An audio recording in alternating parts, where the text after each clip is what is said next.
আসসালামু আলাইকুম ৰহমতুল্লাহি ওবৰকাতু। তো আজিৰ এই ভিডিঅ'ত আমি যি এমাহ আমি ৰোজা ৰাখিলোঁ, সেই ৰোজা ৰখাৰ পিছত আমাৰ ওচৰত যি এটা ডাঙৰ উৎসৱ আহে মুছলমানসকলৰ বাবে, যিটোক ঈদ উল ফিতৰ বুলি কোৱা হয়। তো এই ঈদ উল ফিতৰৰ নামাজ কেনেকৈ পঢ়া হয় বা পঢ়োৱা হয়, বা আপোনালোকে কিদৰে পঢ়াব, কিদৰে পঢ়িব, ইয়াৰ বিষয়ে আজিৰ এই ভিডিঅ'ত আমি আপোনালোকক আমি প্ৰেক্টিকেল কৰি দেখুৱাম।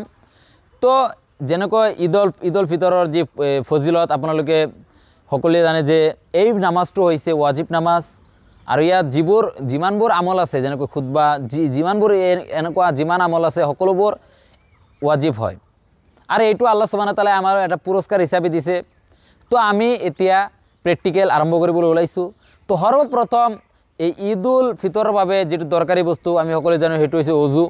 তো অজু কৰাৰ পিছত যেতিয়া আমি কিবা এটা ময়দানত এই নামাজটো পঢ়া মানে মুস্তাহাব, যে মানে মছজিদতো আপোনালোকে পঢ়িব পাৰিব, কিন্তু কোনো সমস্যা নাই, কিন্তু এটা ময়দানত সকলোৱে জমা হৈ এইটো পঢ়া মুস্তাহাব।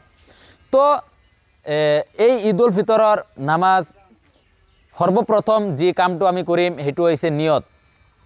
তো নিয়ত এইদৰে কৰিব যে মই ঈদ উল ফিতৰৰ 2 ৰাকাত ৱাজিব নামাজ 6 জাইদ তকবীৰৰ সৈতে, যদি ইমামৰ লগত থাকে তেনেহ'লে এই ইমামৰ পিছত, আৰু যদি নিজে ইমাম থাকে তেনেহ'লে ইমামৰ পিছত ক'ব নালাগে, নিজে ইমাম থাকিলে মই ঈদ উল ফিতৰৰ 2 ৰাকাত ৱাজিব নামাজ 6 জাইদ তকবীৰৰ সৈতে আল্লাহৰ ৱাস্তে কিবলামুখী হয় মই পঢ়ি আছোঁ আল্লাহু আকবৰ কৈ আপোনালোকে হাত দুখন নাভিৰ তলত আপোনালোকে বান্ধি ল'ব। তো হাত দুখন বন্ধাৰ পিছত আপোনালোকৰ এটা তকবীৰ হৈ গ'ল, আপোনালোকে চানা পঢ়িলে। তো বাকী যি 3টা তকবীৰ তাৰ পিছত আমি দিম।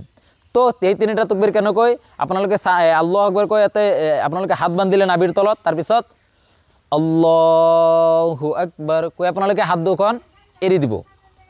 কেইটা তকবীৰ গ'ল? 2টা। আল্লাহু আকবৰ, হাত দুখন আপোনালোকে এৰি দিব। 3টা তকবীৰ গ'ল। এতিয়া 4 নম্বৰ তকবীৰৰ মাজত 4 নম্বৰ তকবীৰত আপোনালোকে হাত দুখন বান্ধি দিব। তো এই মানে 3টা তকবীৰ, প্ৰথম তকবীৰটো বাদ দি 3টা তকবীৰ।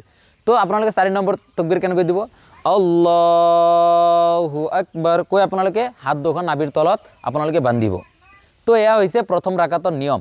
তাৰপিছত আপোনালোকে সূৰা ফাতিহা পঢ়িব, তাৰ লগত আপোনালোকে সূৰা মিলাব, যিকোনো এটা সূৰা, কিন্তু সূৰা আলা সাব্বিহ ইসমা ৰব্বিকাল আলা এই সূৰাটো পঢ়া ঈদ উল ফিতৰত মুস্তাহাব। তাৰপিছত আপোনালোকে কি কৰিব? সূৰা শেষ হোৱাৰ পিছত আপোনালোকে ৰুকু কৰিব, তাৰপিছত সিজদা কৰিব, তাৰপিছত 2টা সিজদা কৰি আপোনালোকে আকৌ 2 নম্বৰ ৰাকাতৰ বাবে থিয় হ'ব। সেই 2 নম্বৰ ৰাকাতত থিয় হোৱাৰ পিছত আপোনালোকে হাত দুখন বন্ধাই থাকিব। তেতিয়া আপোনালোকে সৰ্বপ্ৰথম কি কৰিব? সূৰা ফাতিহা পঢ়িব, তাৰপিছত সূৰা এটা মিলাব, যেনেকৈ সূৰা গাশিয়া, হাল আতাকা হাদিছুল গাশিয়া, এইটো পঢ়া মুস্তাহাব 2য় ৰাকাতত। তো প্ৰথম ৰাকাতত কি কৰিছিলে? তাকবীৰ দিয়াৰ পিছত কিৰাত কৰিছিলে, কিন্তু 2য় ৰাকাতত প্ৰথমত কিৰাত কৰি তাৰপিছত তাকবীৰ দিব লাগিব।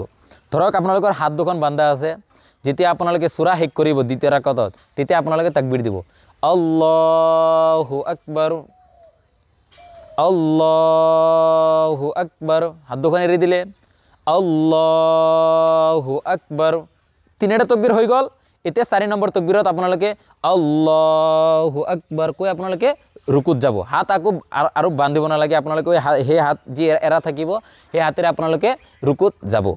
তো এয়া হৈছে আমাৰ ঈদৰ নামাজৰ যি নিয়ম, যি তৰিকা এনেকুৱা আছিল। তাৰপিছত আপোনালোকে বাকী ৰুকু সিজদা কৰাৰ পিছত আপোনালোকে চালাম ফিৰাই তেতিয়া দোৱা কৰি, তাৰপিছত খুতবা সকলোৱে শুনা ৱাজিব, কাৰণ আপোনালোকে নামাজ আদায় কৰিলে তাৰপিছত খুতবা নুশুনাকৈ কোনো ঈদৰ মাঠৰ পৰা আপোনালোকে ঘৰলৈ গুচি নাযাব। আপোনালোকে খুতবা শুনাৰ পিছতে, কাৰণ খুতবা শুনাটো ৱাজিব, যিদৰে নামাজ ৱাজিব। তো এই নামাজটো কি কৰা হৈছে? ৱাজিব কৰা হৈছে 2 ৰাকাত নামাজ। তো আপোনালোকে সকলোৱে এই নামাজৰ গুৰুত্ব বুজি, এই নামাজৰ ফজিলত বুজি এই নামাজ পৰিপূৰ্ণভাৱে আদায় কৰাৰ বাবে আপোনালোকে সকলোৱে চেষ্টা কৰিব। তো আজি ইয়াতে সামৰিছোঁ। কিবা বিষয়ত আপোনালোকৰ ভিডিঅ' লাগিলে আমাক কমেণ্ট ছেকশ্যনত জনাব, আমি আপলোড কৰিম। তাৰপিছত আপোনালোকে কি প্ৰশ্ন থাকিলে আপোনালোকে কমেণ্ট ছেকশ্যনত সুধিব, আমি উত্তৰ দিম। তো আজিৰ ভিডিঅ' ইয়াতে সামৰিছোঁ। আসসালামু আলাইকুম ৰহমতুল্লাহি ওয়া বাৰাকাতুহু।